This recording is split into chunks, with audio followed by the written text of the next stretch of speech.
Is there that kind of recognition? Because Baba doesn't want you to have that thought, does he? What is a Maharati? Okay, and in one way, there's 3 levels of Brahmins, right? There's the elephant riders, the Maharatis. There's the cavalry riders on the horses, and there are the infantry.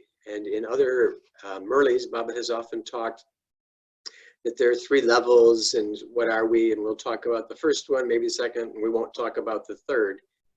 But I would like you to consider yourself as being in the first category. And you can shake your heads or move your hands if you want, but is that something hard for you to accept? That God sees you as a great Raj Yogi spiritual being? Can you believe God when he says that this is how I see you and this is how you should be? Or do you think he's lying to you?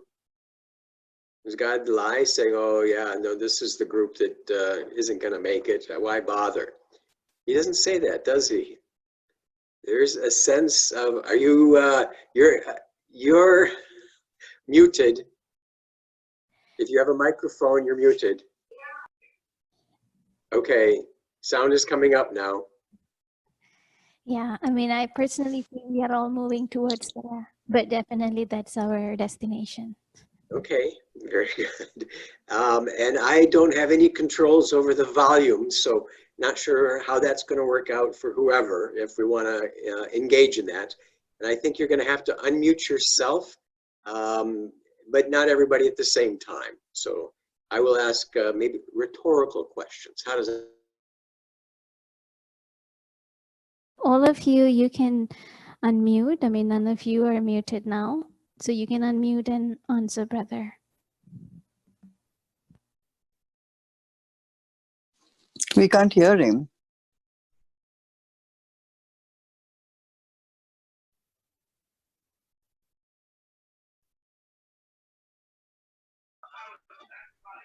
Brother, mic is muted. We can't hear him at all. Okay. I guess when you unmute or mute everybody, that included me. So can you hear me now? Yes? No? Okay. Yes. We can Right. hear you. We're back online. Great. Thanks for letting me know.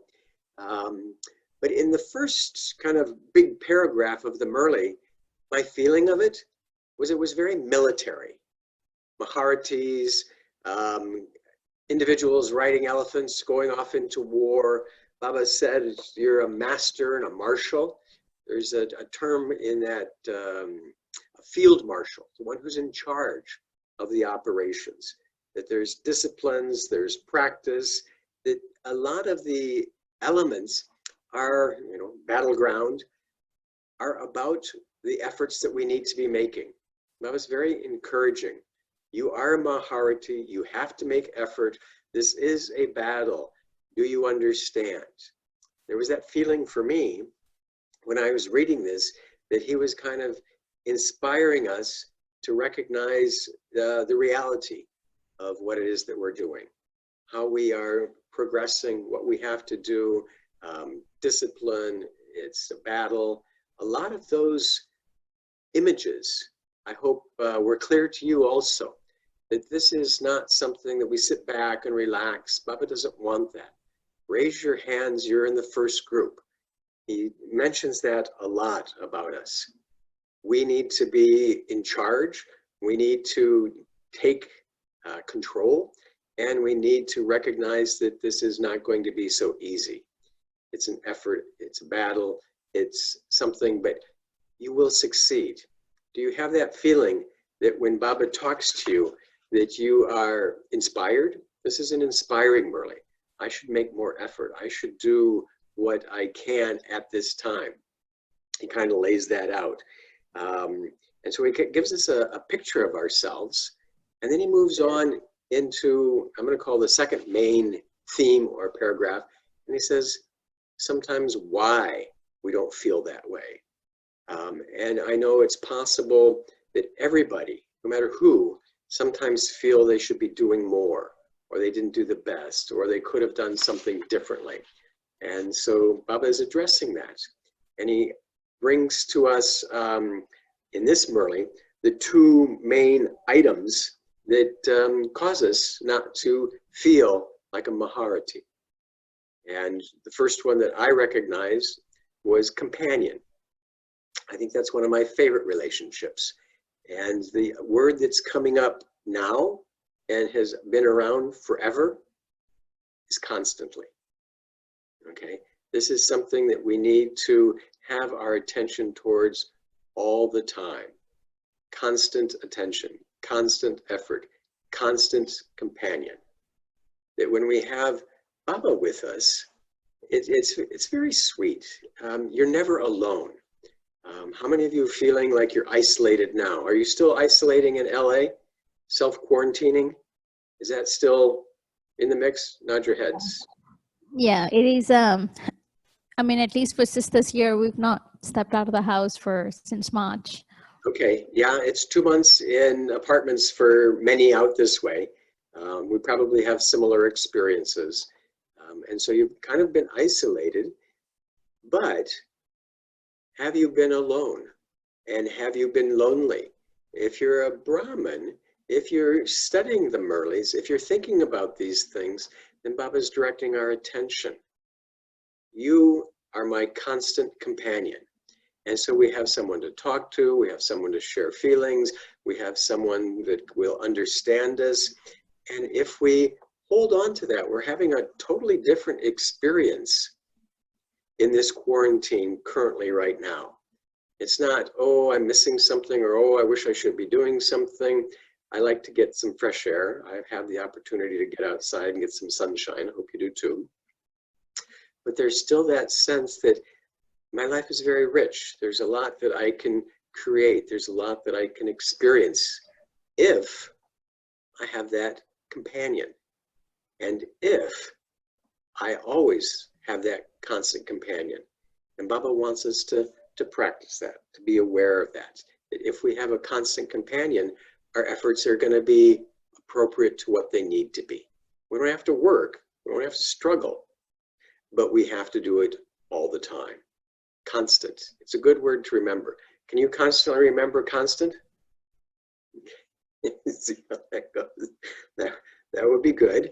And when we're alone, that's when Maya comes. That's when sadness comes. That's when fear comes. That's when worry comes. That's when everything comes. It takes us away from being a Maharati. And the other element that Baba talked about that keeps us away from feeling that way was our carelessness. Okay? And our carelessness is maybe an easiness. I know these things. I read the Murli. Baba said that before. Those types of thoughts, that's very careless. That's not where we should be at this time. We should be able to listen and create and envision and experience whatever we want. And it's a big question. What do you want?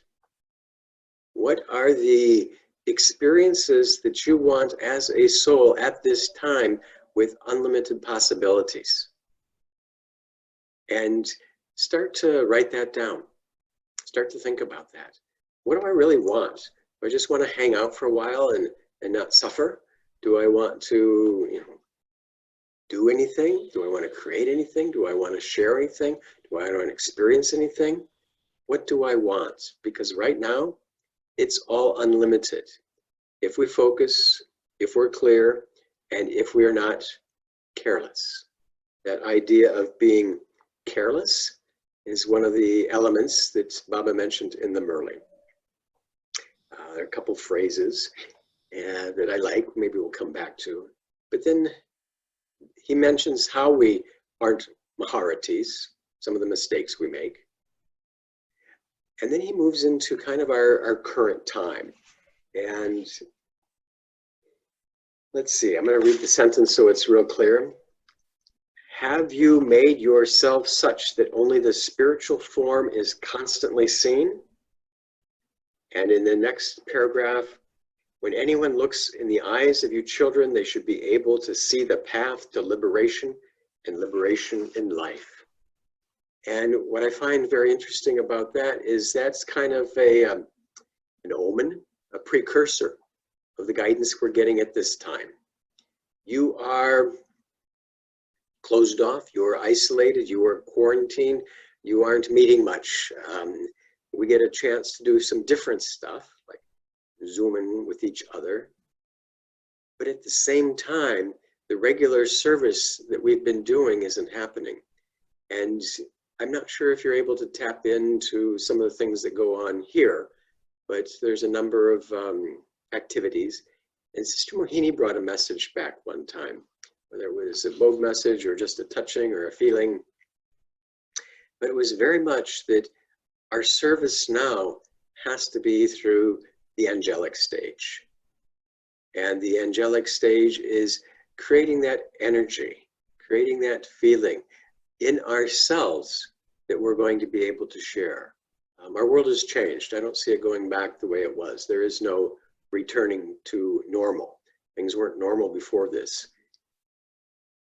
And so when we start to recognize that Baba was telling us that we need to reactivate, bring out our angelic stage, and have that awareness that it is not through our words, it's not through a lecture. None of you are going to learn anything new from me today. You're going to remember what it was that you had inside of you that might be activated.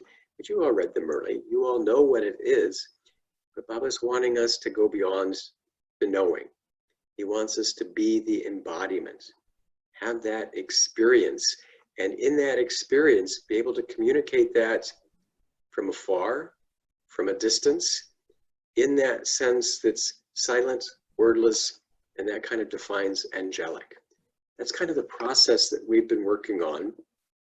I'm hoping it's national, but that sense of how can we have the remembrance, the energy, the power, so that that stage is available. One of the items that we've been focusing on here at Harmony House in New York, everything is remote now, and we are listening. Our timing is different. I'll ask about your timing a little later. I can figure it out if I can think, but I'm talking, so I'm not thinking. Is that we listen to the International Yoga 15 minutes. And for us, that's at 7:30. So that must be 4:30 for you. Wow, Amrit Vela, huh? Is that right? Do you listen to that live or later on? Or ever? We listen to it live. Live at 4:30 in the morning. 4:30 to 4:45. Okay, very good. For us, it's at 7:30. So we have our Murli during the week at 6:15 Murli. We finish at 7, and we listen to the Murli experiment, and then we listen to a song about 5 forms. And the 5 forms, I'm hoping you're practicing. There are a couple of songs like that. But the Brahman, the angelic, the soul world, the golden age, and the deity forms, right? And what is been reinforced in a number of Murlis, a number of classes, is we have to practice our angelic form and our original form. That's kind of key now. And so this process of being service as an angel kind of fits in with the efforts that we've all been making. Who am I? What's happening now? How do I need to progress? Because one of the things that I'll offer, I don't know the future. It's not clear to me right now. But things are changing, aren't they? Things have changed a lot. We don't want to be with anybody anymore. We don't want to see anybody anymore. We don't want to have that experience around here. The easiest way to get around in New York is to think that everything is covered in a virus and everybody's got it, okay? So you don't get close, you wear the masks, you don't want to touch anything, wash your hands. A little paranoia going on, but it helps. And because things are changing, they're going to change again. And one of the things that we might anticipate is something like this might not be available. Don't know when that's going to happen, but what is going on are networks, power, all sorts of systems. And it's possible you've lost power, that your internet doesn't work. And so try to understand or imagine or visualize it's you and God. That somebody else isn't going to be able to carry you forward. We can listen to classes of Dada's, we can see Bap Dada's videos, we can connect. It's great. That's the current time. But I also want you to think, and this is important, and so there's a little rattling going on. I want you to think that maybe there'll be a time when it's just you and your constant companion. And so do you have something that will support you? Have you been current with the efforts? Baba says you need to perform the drills, you have to have practice. There's this discipline, there's this military element in what we're doing. And it's not a harshness, but it's just reinforcing how important it is for us to practice, to think about it, to do the right things at the right time, because tomorrow will come and today will be over. This is your chance to do whatever you want today, and you'll have to do something else tomorrow. And so it can be very rich of experiences. And if we are thinking of ourselves as not in the first category, we might burden ourselves with waste thoughts. We might burden ourselves with the thinking, I'm not doing it, and that's not the thinking Baba wants us to have. He says later on at the very end, past is past. Okay, so whatever efforts you've been making today is the time to see yourself as a Maharati. Today is the time to not be careless. Today is the time to have a constant companion. Today is the time to practice being an angel, angelic. That's the service. And it's not as if we will envision ourselves, now I'm going to go over to Bombay and help those people right down there. And that's not how I understand it to work. But if we can move into that feeling of bodiless, into our subtle form, seeing ourselves in that angelic costume, the energy that's around us, and if we move into that, then Baba can use us. We're the instruments. We're not the ones who use the instruments. And so if we're in that clear and powerful and subtle stage, then however Baba wants us to use us, whatever it would be, however people are going to see or what they're going to feel, I believe mostly they're going to feel things, and that would be the process. And so I find that this Murli was very interesting on how do you see yourself? What are you doing to make it happen? What are the things that might be stopping you from having it? Here are the ways to get around that. And this is the service I want you to be able to do. I want you to be able to move from one form, one consciousness, with a thought into another one. And if we're able to do that, then everything should be easy. Everything is easy because we are following the Father. We have that companion. Can you have that picture right now in your mind of your subtle hand in the subtle hand of Brahma Baba in the subtle region? Can you see that? And can you have that classic picture, I don't see any of you having it on there, of you in the yoga kind of, what do they call that, lotus position, sitting with that point of light coming out of your forehead soul into the subtle region and then on beyond into the soul world and having that connection. And that's kind of like hand to hand, soul to soul. I want you to carry those around. Carry those images with you. I'm with Brahma Baba. I'm with Shiv Baba. I have a constant companion. I'm not alone. And therefore, anything that comes in front of me, let me share it. Baba, what do you think on this? Let me be quiet. And a great comment in here somewhere is don't think. And that's kind of insulting sometimes if you hear it in the wrong way. I don't want you to think. I just want you to do. Okay? Well, we don't take orders. But the don't think for me is to go into a space where you can be guided. What is the feeling? What's the right thing to do? A little story about, maybe you just heard this, because I just heard it again, about how to make a decision. And the story Sister Mohini just recently told was that you can make a decision not based on your intellect. This is why it's good, this is why it's bad, and, you know, these are the positives and the negatives. That's useful in certain cases. But in this story, asked the people to look at a place, they wanted to buy it, and she asked the question, were you here last kalpa? And just sit. Mothers, you go to the kitchen, brothers, you go here. Is this feel right? Does this remind you of what you did last kalpa? And so they went beyond thinking. It wasn't, oh, let's rationalize it, but it was more, let me move into that space where the truth of myself and what I've done reemerges. And is it this? And they decided, no, it wasn't the right place. It didn't, you know, there wasn't any energy there that reminded them of what they did. So they decided not to get it, even though on paper it might have been a good place for them.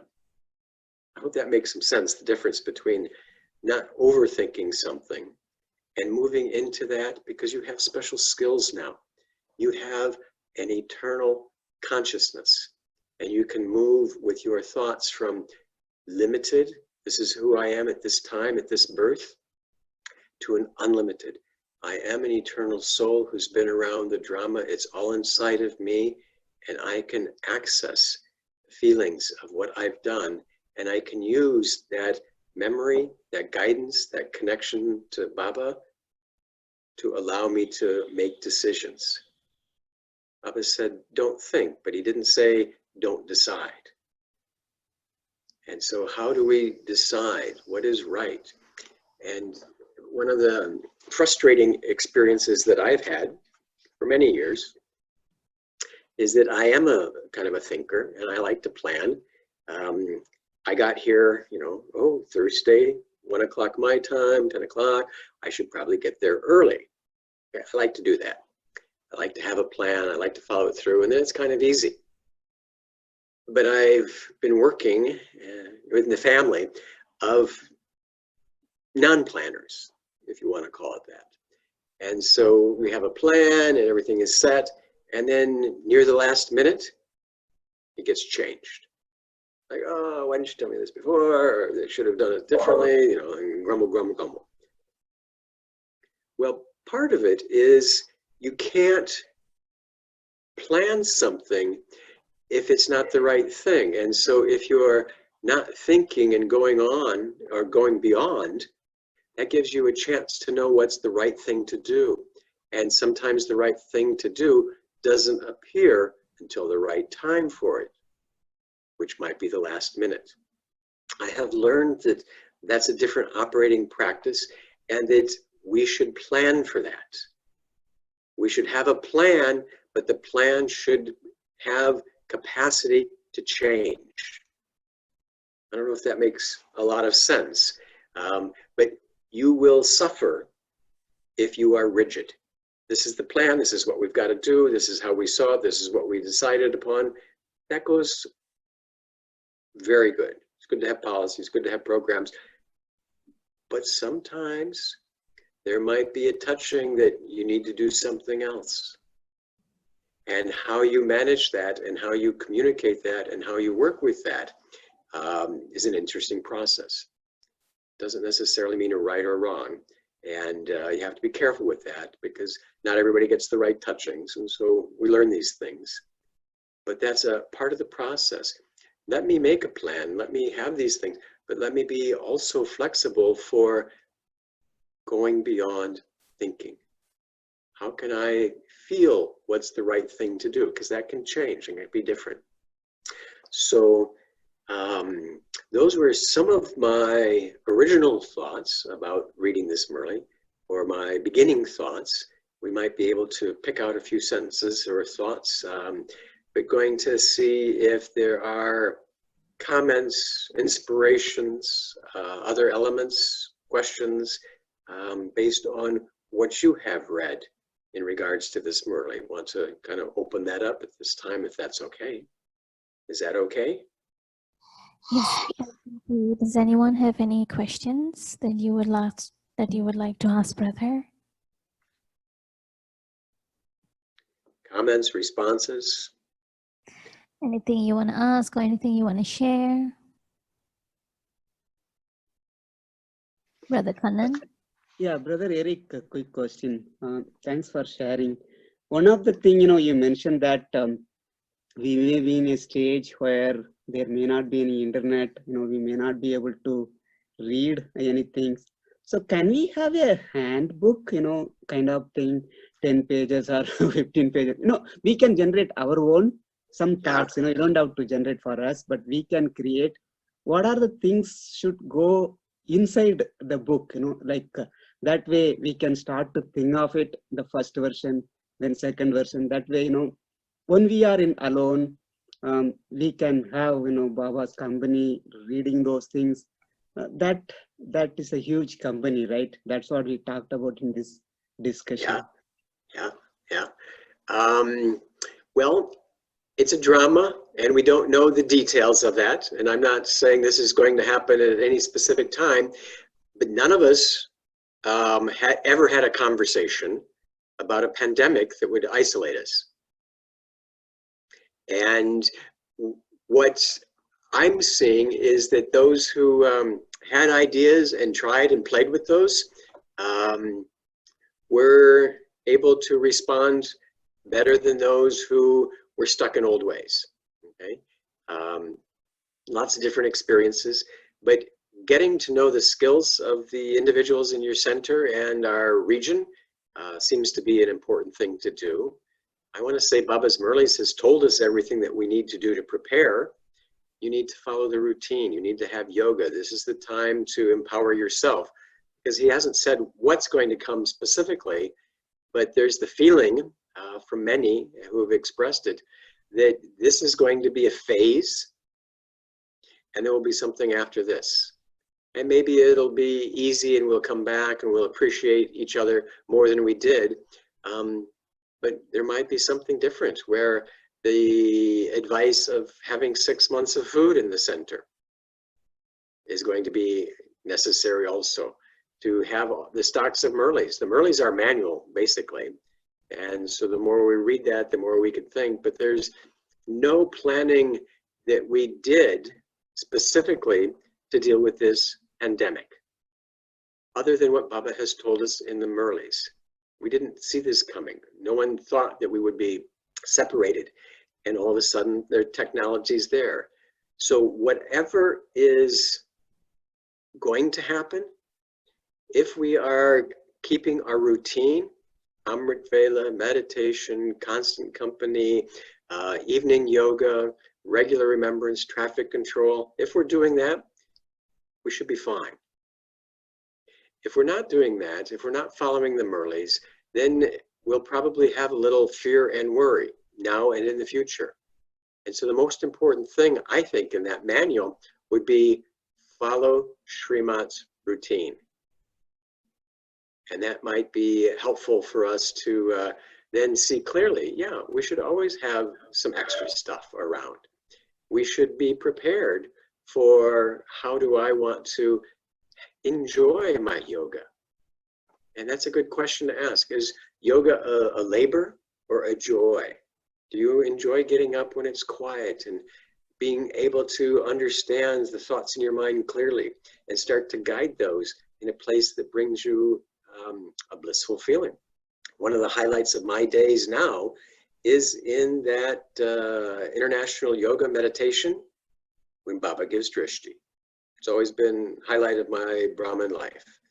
the drishti from Bapdada, because that activates something, that gives me some sort of energy, that reminds me of what's happening, and then I can move through the tasks that I'm supposed to do and recognize that I'm a part of God's plan. It's not me that's making this happen, and I'm not going to fix anything, but I'm going to be able to play my part, and I want to carry those sanskars of closeness and joy and peace and bliss with me. And so I need to create those now. I don't know what we're going to do if the internet goes down. Let's see. What else? That's another question. Could you please tell us methods of how to keep Baba's companionship constantly? All right.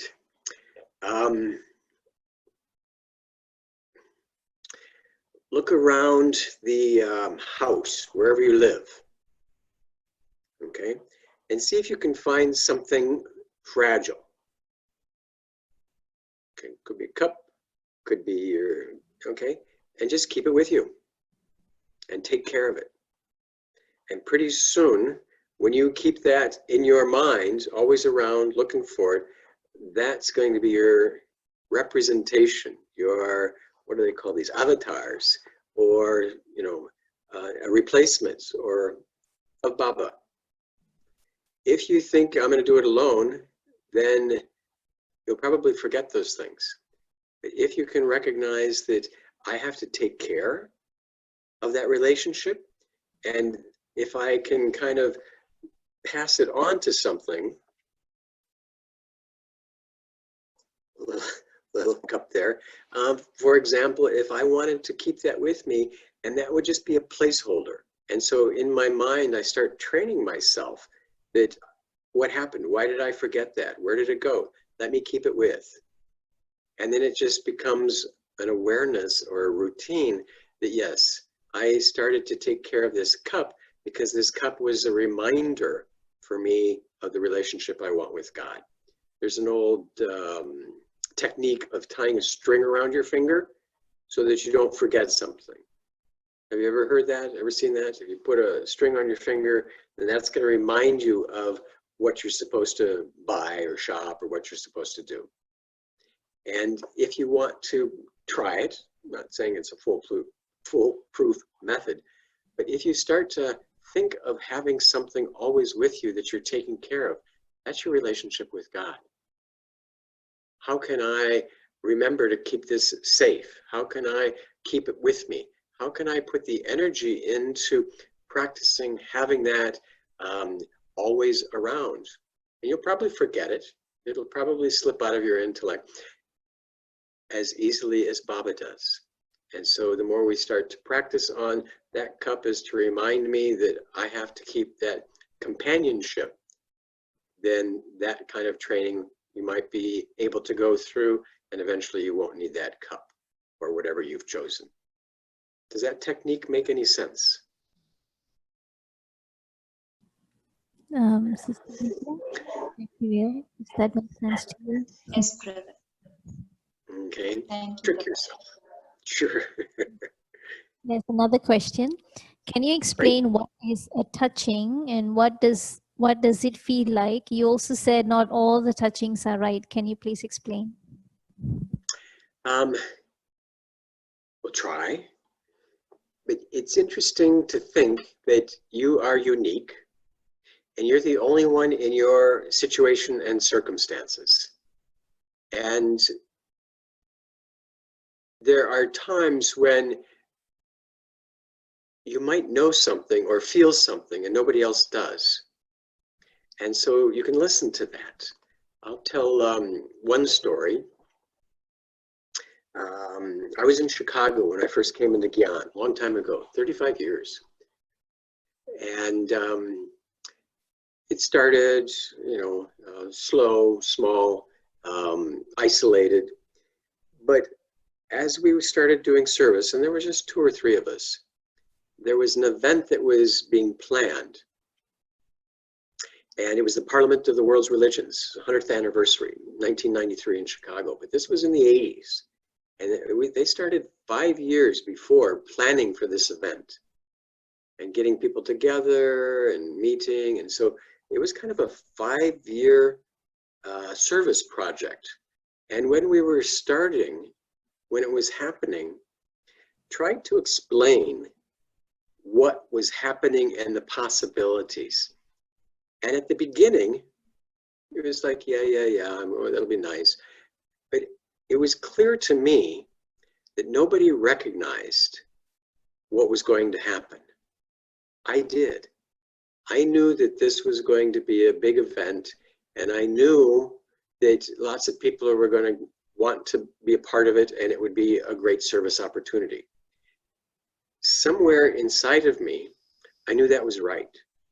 I didn't argue with others, but I knew that that would be revealed.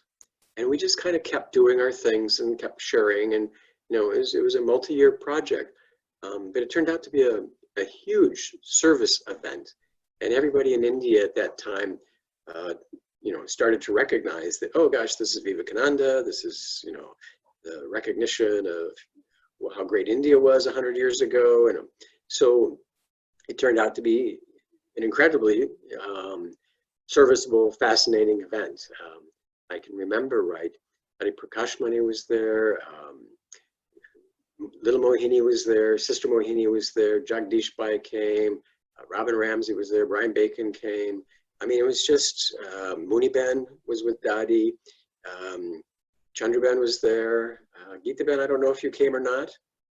Anyway, but it was something I knew, and it wasn't necessarily a touching, but there's something that each soul carries, and that's our own part.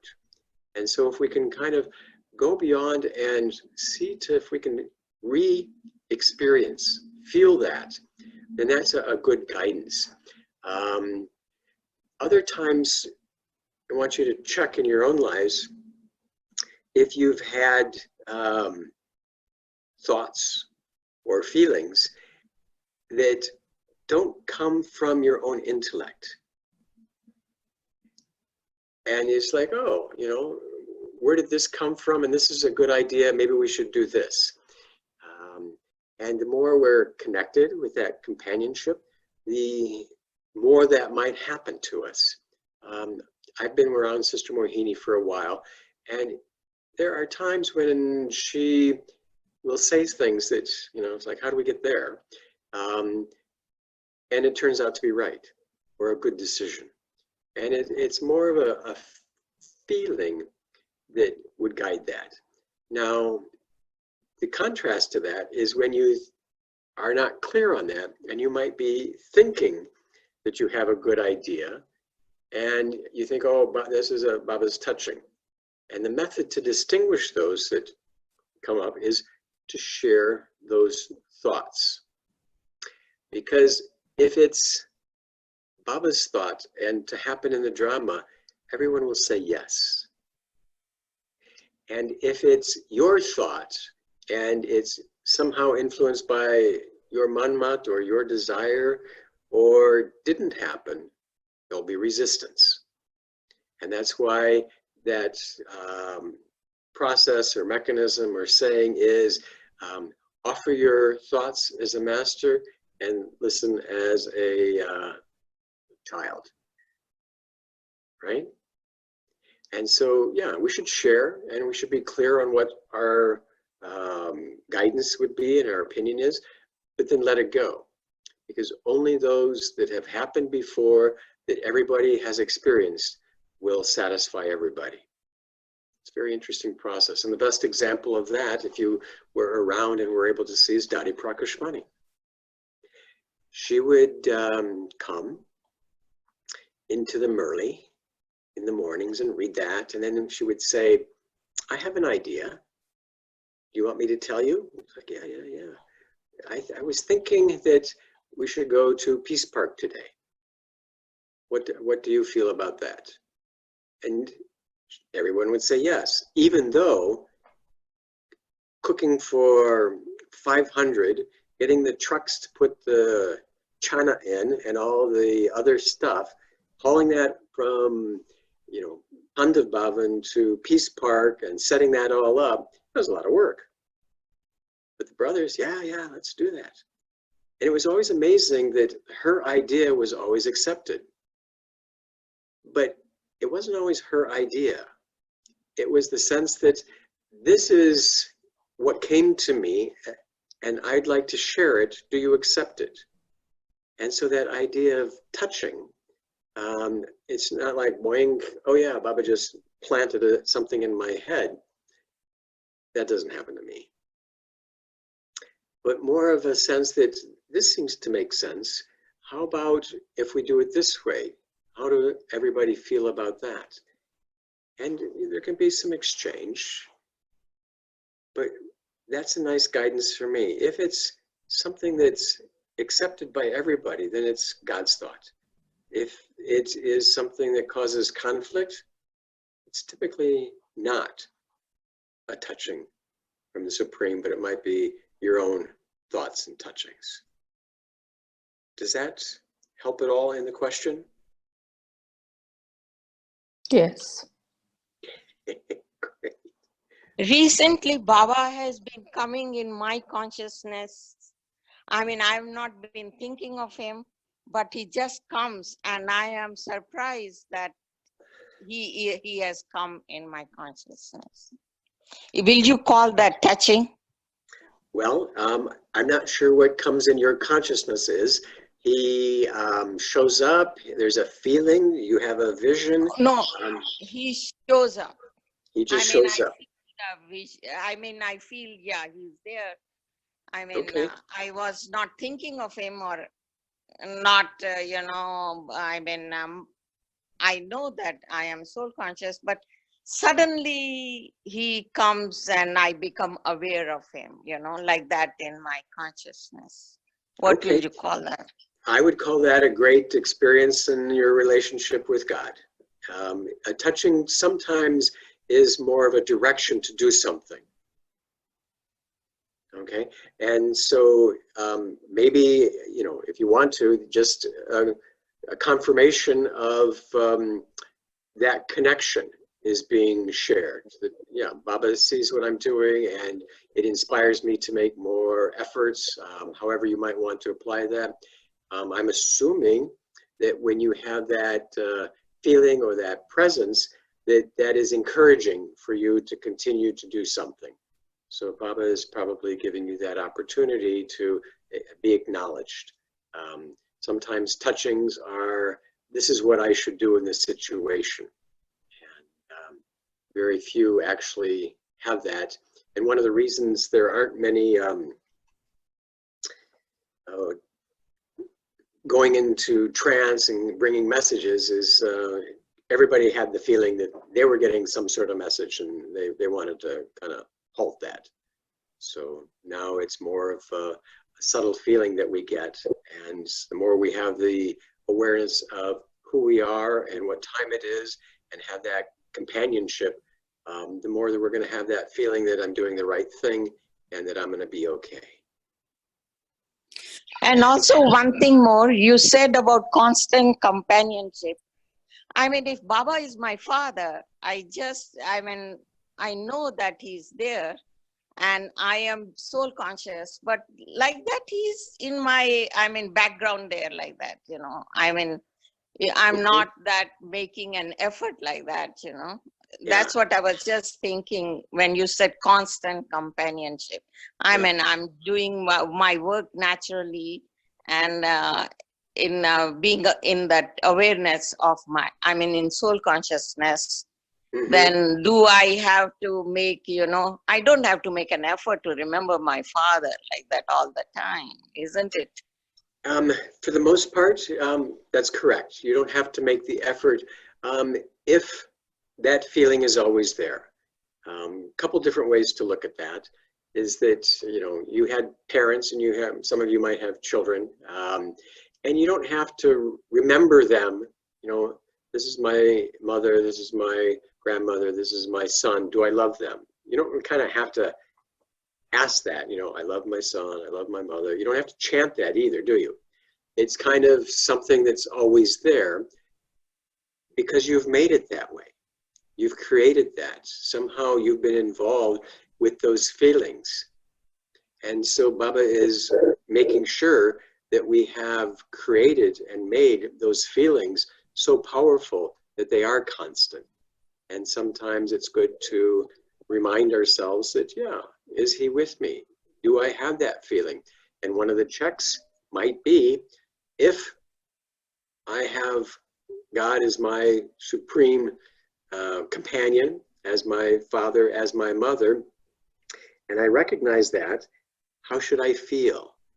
Okay, seems to me the answer would be happy, peaceful, joyful. Okay, and so if you are happy and peaceful and joyful, then you probably have constant companionship. And if you are not happy, and if you are not peaceful, and you are not joyful, what does that tell you?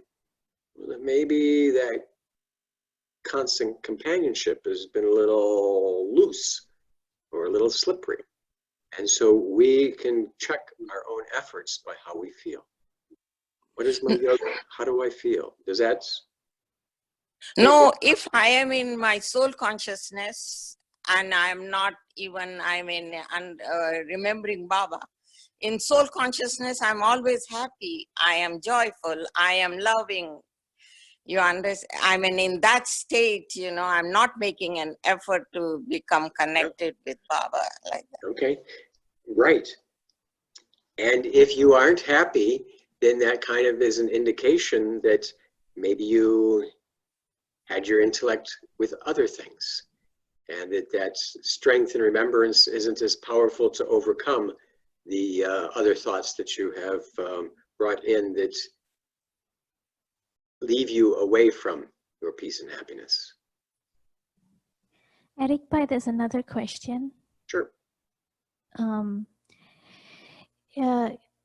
you expand on the line, verify each thought and each action through Avyakt power?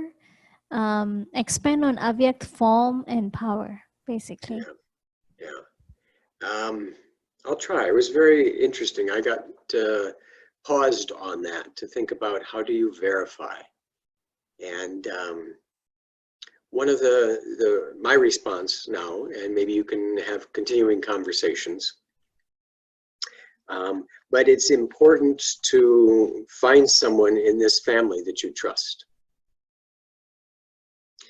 and someone that you can talk to, who will listen and be able to offer a response or guidance.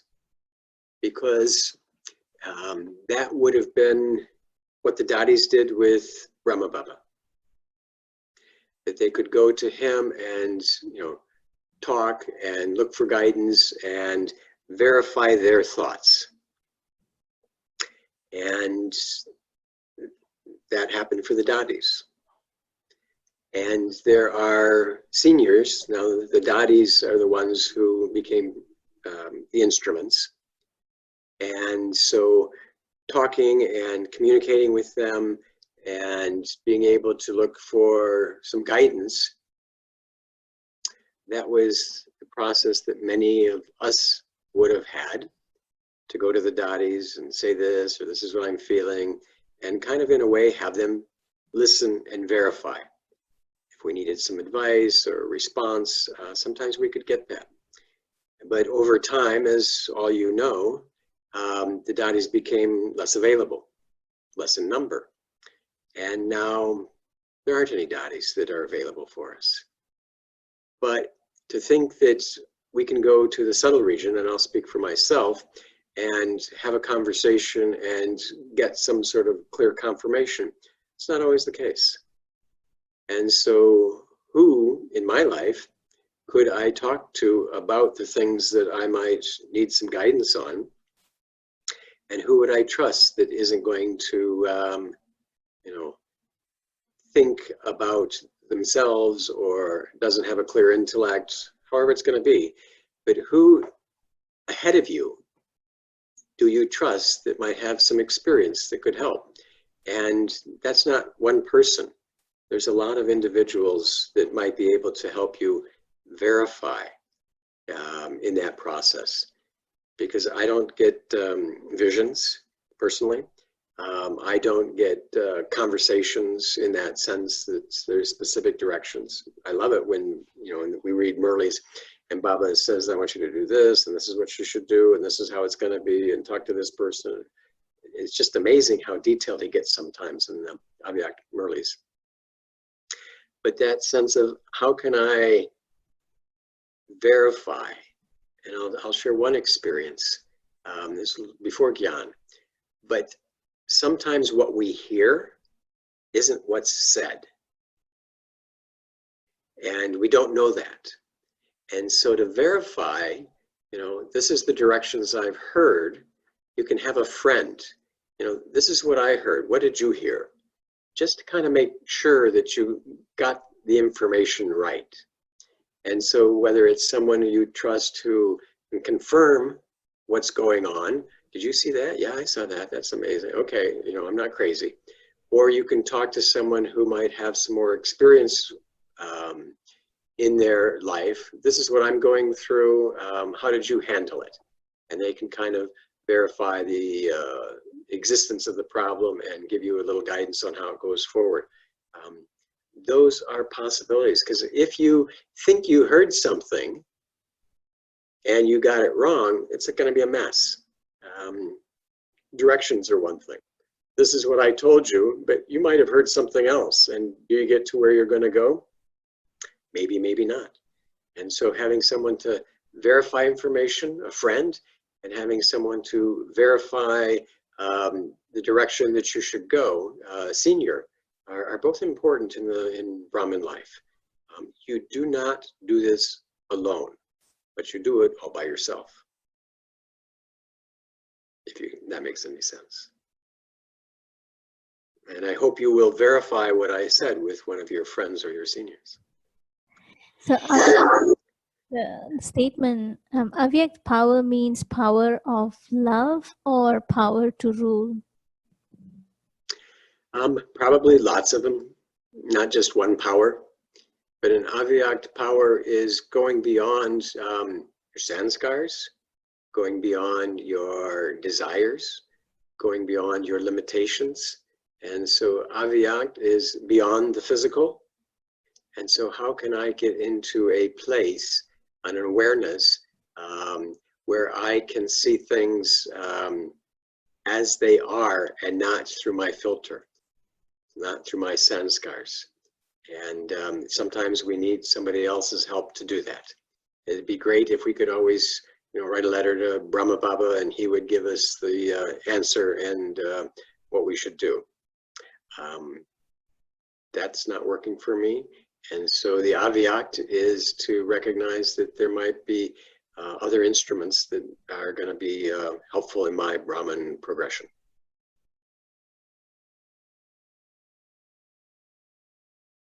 Okay. Yeah. Time. There's no questions. Then would you lead us into meditation? All right.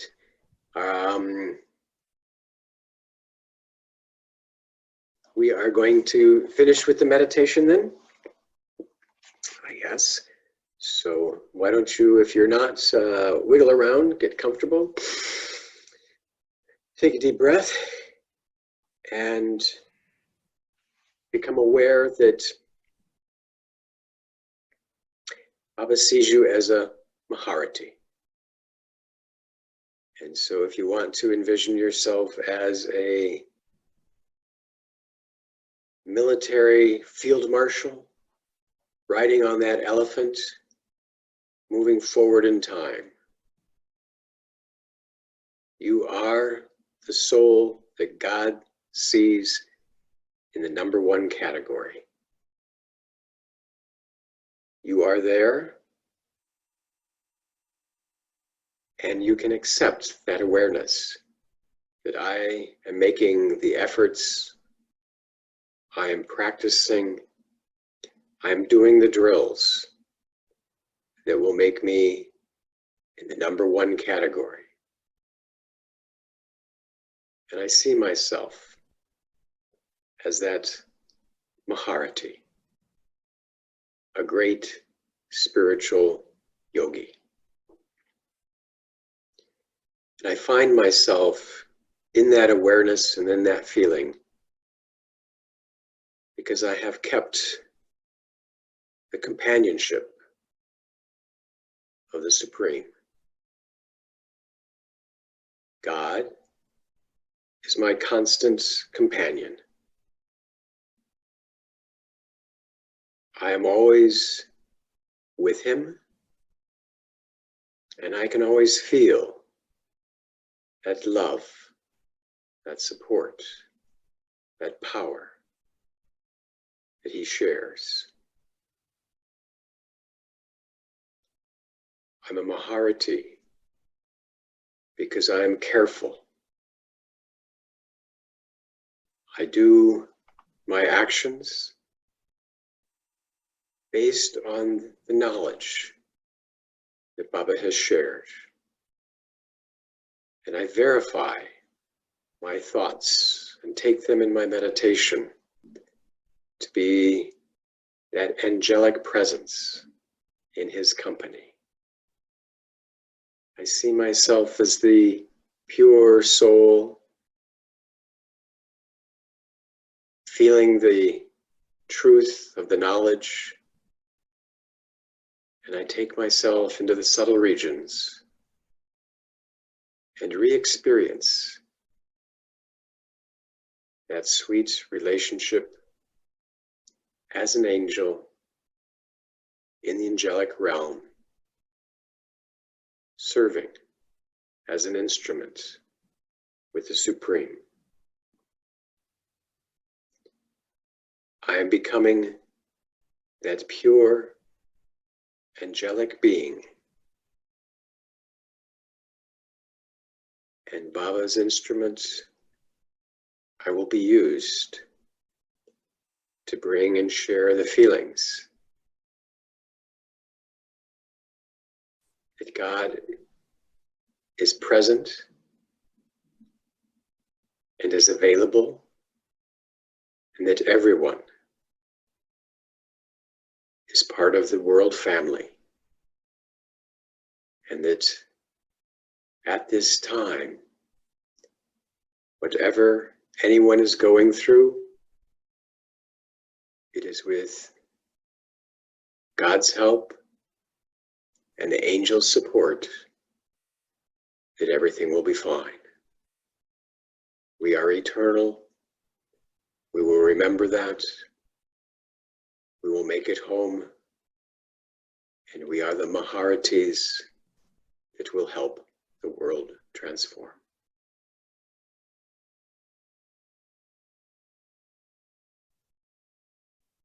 Om Shanti.